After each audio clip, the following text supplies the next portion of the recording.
Mysterious গল্পের চ্যানেলে আপনাদের স্বাগত।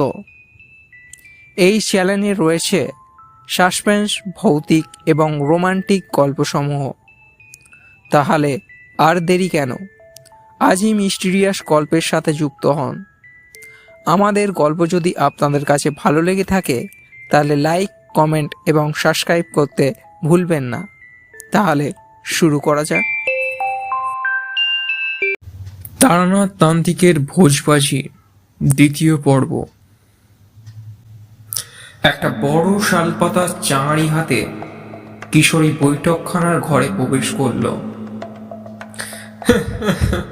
ধোঁয়ার ব্যবস্থা হলো না বুঝলে, তবে উদরপুতির জন্য বিকল্প সংস্থা করে এলো। হাসতে হাসতে বলল।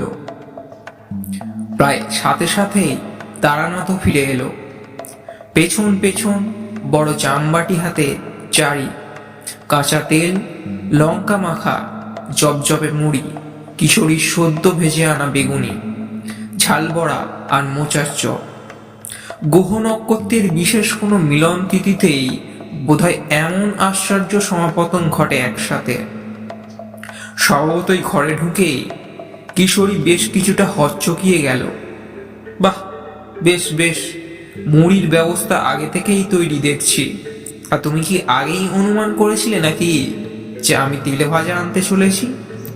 বলতে বলতে তক্ত বসে জমিয়ে বসলো কিশোরী। কথাটা আমার উদ্দেশ্যেই বলা, তাই আমি ইশারা করে তারানাথকে দেখিয়ে দিলাম। অনুমান নয় হে, এ হলো খাঁটি জ্যোতিষমানের নির্ভুল গণনা। কিশোরীর ব্যাপারটা বুঝতে ক্ষণিক সময় লাগলো। তারপরে ও চোয়াল প্রশস্ত হলো, দুহাত জড়ো করে মাথার ওপর তুলে তারানাথের উদ্দেশ্যে একটা প্রণাম জানালো। তারানাথের মুখে সেই পরিচিত রহস্যময় মিটমিটে হাসি। নাও নাও, হাত লাগাও সবাই, চা বলে এসেছি, মুড়ির পর্ব শেষ হলেই চলে আসবে। অতঃপর বেশ কিছুক্ষণ আহারাদির সাথে টুকটাক হাজি যাবি গল্পগুজব চলতে লাগলো। বৃষ্টি অনেকক্ষণ আগেই থেমে গিয়েছে, তবে এখনো মেঘলা থমথমে আকাশ। মাঝে মাঝে এক ঝলক দমকা ঝোড়ো হাওয়া ঘরের ভিতর প্রবেশ করছে। সব মিলিয়ে অদ্ভুতুরে গল্প শোনার আদর্শ পরিবেশ। চোখের ইশারায় দেখলাম কিশোরীও সমান আগ্রহী। ঠাকুরমশাই, আজ একটা জম্পেশ গল্প হবে না? কিশোরী প্রথম প্রসঙ্গ উপস্থাপন করল। তারানাথ বোধ করি আমাদের মনের দুর্বার ইচ্ছে সম্পর্কে অবগত ছিলেন, তবে সাথে সাথেই রাজি হলেন না। তোমাদের কাছে যেগুলো নেহাতি আষাঢ়ে গল্প, তা সবই আমার অতীতের ভবঘুরে বর্ণময় জীবনের সঞ্চিত অভিজ্ঞতা। কোনোটা স্মরণ করে আজও পুলকিত হই, আবার কিছু কিছু এমন ভয়াবহ স্মৃতির রেশও থাকে যা সম্পূর্ণ ভুলে যেতে পারলেই বোধহয় ভালো হতো। কথাগুলো বলতে বলতে তারানাথ ঘরের ভিতর কয়েকবার পায়চারি করলেন।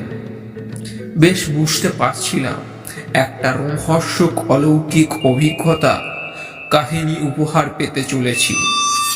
তবে খানিক ধূমপান সেবন না করলে ওনার আবার গল্প বলার মেজাজটা সম্পূর্ণ খোলতাই হবে বলে মনে হচ্ছে না। আমার কাছে এক প্যাকেট কাচ্চি সিগারেট আছে বটে, তবে পাসিং শোয়ের বিকল্প সেটি তারানাথকে অফার করার সাহস হলো না। গল্প শুরুর আগে আমাদের নিজেদেরও যে বিশেষ ইচ্ছা করছিল না তা নয়, তবে ওনার সামনে বসে আজ অব্দি কখনো তেমন ধৃষ্টতা করিনি। তারানাথ নিজেই অবশ্য ব্যাপারটা সহজে মিটিয়ে ফেললেন। তোমরা খানিক বসো, বুঝলে, ভেতর বাড়িতে তোমাদের চাটা বড় বলে আসি গে। উনি যেতেই আমি আর কিশোরী চটপট বারান্দায় চলে এলাম। জানি এখন আমাদের কিছুক্ষণ সময় দেওয়ার জন্য তারানাথ ইচ্ছা করেই একটু দেরি করে ফিরবেন।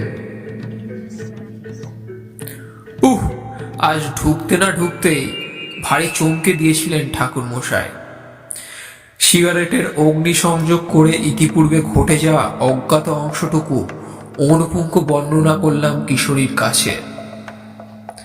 ওনার টুকটাক এমন কিছু দৈব ক্ষমতার পরিচয় মাঝে মধ্যে পাই বটে, তবে ব্যক্তিগত অভিজ্ঞতার নামে গল্প ছলে উনি যা যা বলেন তার অনেক কিছুই বিশ্বাস করা খুবই কষ্টকর।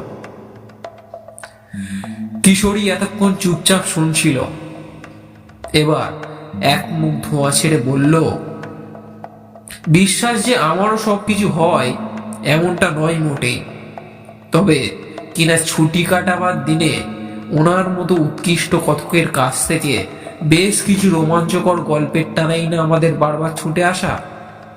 সিগারেট শেষ করে ফিরে যাওয়ার আগে কিশোরী হঠাৎ ভারী অদ্ভুত একটা কথা বলল।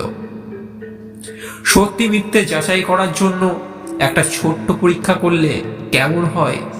মনে প্রমাদ গুনলাম কিশোরীকে ভরসা নেই, চিরকালই একটু একগুঁয়ে ঠোঁট কাটা স্বভাবের, কি করতে না কি করে বসে। আগেও ওর বেফাঁস মন্তব্যের জন্য তারানাথ বেশ কয়েকবার রুষ্ট হয়েছিল। নেহাতি সজ্জন ব্রাহ্মণ, তাই উচ্চবাক্য করেনি কখনো। কিশোরীকে সাবধান করে দেওয়ার আগে বৈঠকখানায় তারানাথের গলা পাওয়া গেল। কই হে, কোথায় গেলে তোমরা? যা চলে এসেছে। দুজনেই একসাথে ঘরে ফিরে এলাম। হাই রে, তখনই যদি কিশোরীর মতলবটা শুনে ওকে সাবধান করে দিতুম, তাহলে হয়তো অমন বিচিত্র অভিজ্ঞতার সম্মুখীন হতে হতো না। সবই নিয়তি।